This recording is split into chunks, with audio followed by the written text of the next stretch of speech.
A falta de reação das defesas aéreas venezuelanas, que incluem o Sistema Russo Móvel de Defesa Antiaérea e Antimísseis de Longo Alcance S-300, o flanker russo Su-30 carregado com míssil KH-31 Krypton e o radar antifurtivo chinês JY-27, capaz de detectar alvos como os caças americanos F-22 Raptor e F-35 Lightning II, expôs falhas operacionais, falta de coordenação e um possível colapso do sistema de proteção do espaço aéreo do país durante a operação dos Estados Unidos, com helicópteros militares sobrevoando Caracas sem serem detectados ou atingidos por mísseis, caças ou mísseis portáteis Mandabs. A la 1h55 da manhã se escutou... Por volta de 1h55 da madrugada, escutamos os aviões, as primeiras explosões que ecoaram em toda a cidade.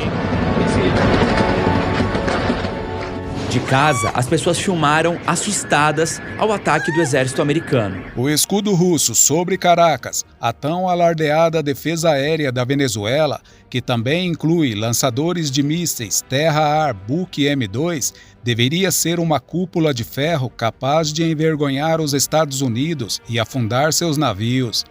Mas por volta das 3 horas da manhã, horário do Brasil, do dia 3 de janeiro de 2026, a Marinha dos Estados Unidos o transformou em uma sucata incandescente. Este é o ponto do ataque em la base aérea La Carlota. Podemos reportar que várias unidades de transporte civil foram destruídas. Com uma das forças armadas mais poderosas da América Latina, a Venezuela possui diversos radares avançados, incluindo o JY-27 chinês, cujas capacidades agora são questionadas por observadores. Esses radares foram integrados à rede de defesa aérea da Venezuela juntamente com sistemas russos, como os mísseis terra-ar S-300, formando uma defesa em camadas ao redor de locais estratégicos, incluindo Caracas. No entanto, toda essa rede entrou em colapso quando jatos americanos entraram no espaço aéreo venezuelano à procura de alvos cuja localização provavelmente já era conhecida. Trump classificou formalmente como terrorista a organização criminosa venezuelana Tren de Aragua. Por uma década, analistas fizeram previsões catastróficas sobre o S-300 Antennae 2500, dizendo que o Caribe era uma zona de destruição e que os caças russos Su-30 afundariam a frota americana antes mesmo que ela pudesse atingir o alcance operacional. Mas quando a primeira onda de mísseis Tomahawk do USS Gerald Ford cruzou aquela costa, aqueles radares russos e chineses já eram absolutamente inúteis.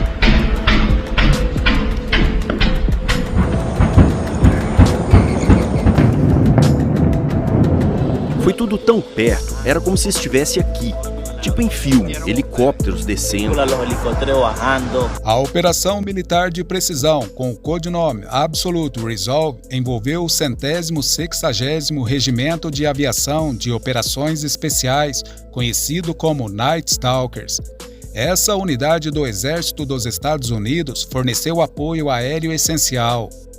De acordo com Jennifer Jacobs, a captura de Maduro foi de responsabilidade da Força Delta. Helicópteros MH-60 Black Hawk e MH-47 Chinook Bloco 2 foram identificados durante o ataque a Caracas. Essas aeronaves de elite operaram em conjunto com ataques anteriores com mísseis contra as diversas bases militares venezuelanas para preparar o terreno. Os ataques foram na capital, Caracas, e em diferentes pontos do norte da Venezuela. Bem-vindo a 2026. Com o presidente Trump, a América está de volta.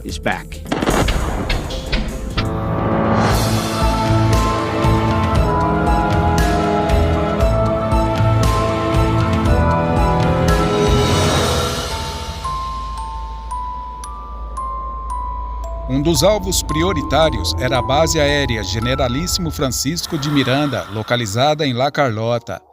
A destruição das defesas desta instalação, situada a leste de Caracas, era fundamental para o sucesso da operação americana e para a segurança das aeronaves envolvidas.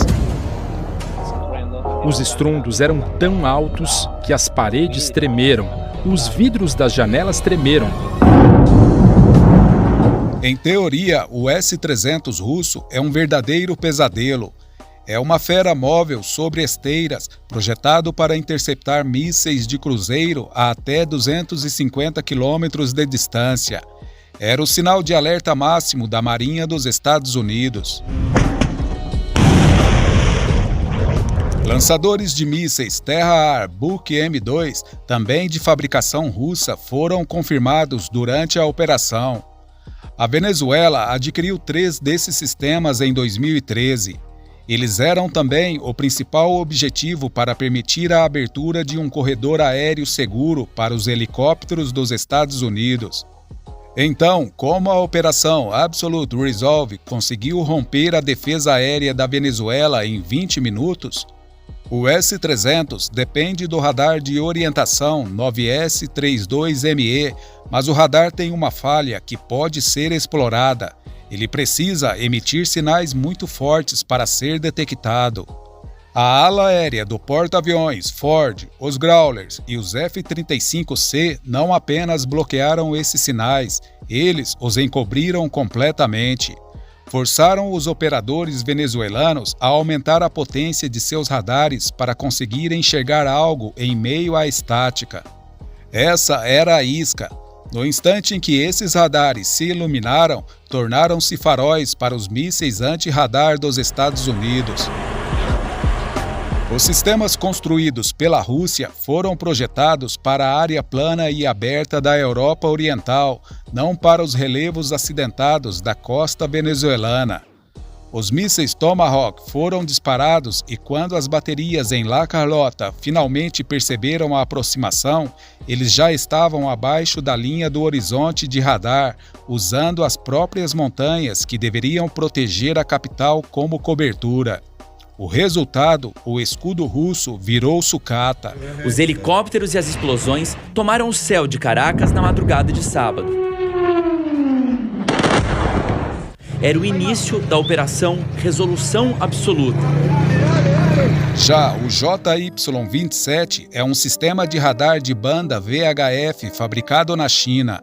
A Venezuela adquiriu diversas unidades desses radares nos últimos anos como parte de sua modernização da defesa aérea. Projetado para detectar aeronaves de baixa observabilidade, como os caças americanos F-22 e F-35, operando em frequências de ondas métricas que, em teoria, exploram os efeitos de ressonância em projetos furtivos, o JY-27 foi comercializado por Pequim como um radar antifurtivo ou caçador de aeronaves furtivas.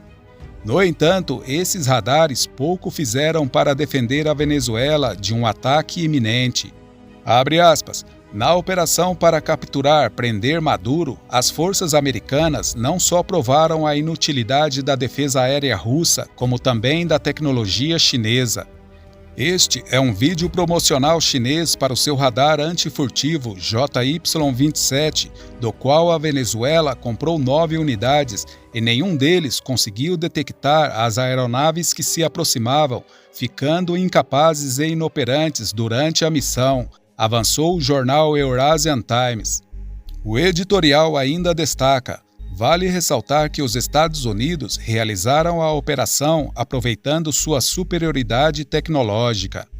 Aeronaves americanas como Growlers, Super Hornets, F-35 e drones podem ter realizado vigilância sobre Caracas e outras áreas, mapeando sistemas de defesa aérea, radares e centros de comando em conformidade com as táticas padrão dos Estados Unidos para construir uma ordem de batalha eletrônica.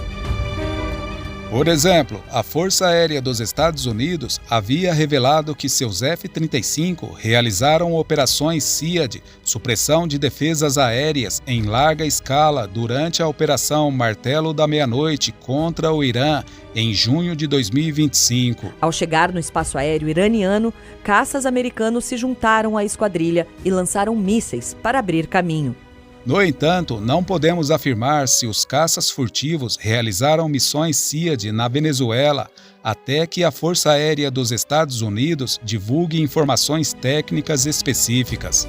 Um submarino americano no Mediterrâneo disparou 24 mísseis Tomahawk contra as usinas Isfahan e Natanz.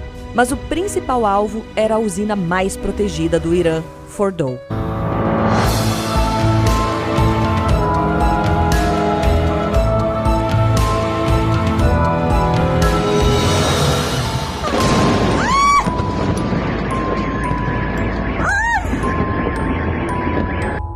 Os sistemas de mísseis antiaéreos foram destruídos, mas a Força Aérea Venezuelana ainda está operacional. A verdadeira ameaça à frota nunca foi o S-300, era o Su-30 Mk2 Flanker carregando o míssil KH-31 Krypton.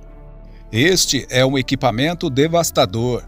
O KH-31 é um míssil antinavio que atinge Mach 3+, e corta as ondas a uma velocidade inimaginável. A Venezuela possui de 21 a 24 flankers capazes de lançá-los. A base aérea El Libertador, quartel-general dos grupos de caça número 16 e número 11, foi atacada. No entanto, o ataque não destruiu todas as aeronaves em solo e 4 F-16 e 2 Su-30 decolaram horas após a captura de Maduro. Essa mobilização tardia sugere falhas graves na resposta. O atraso pode ter sido devido à falta de aviso prévio, à eficácia da guerra eletrônica dos Estados Unidos ou às decisões dos pilotos.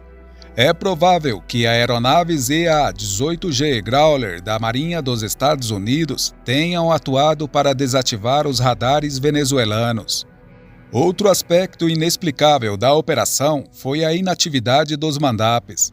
A ditadura alegou possuir aproximadamente 5.000 mísseis russos 9K-338 Igla-S.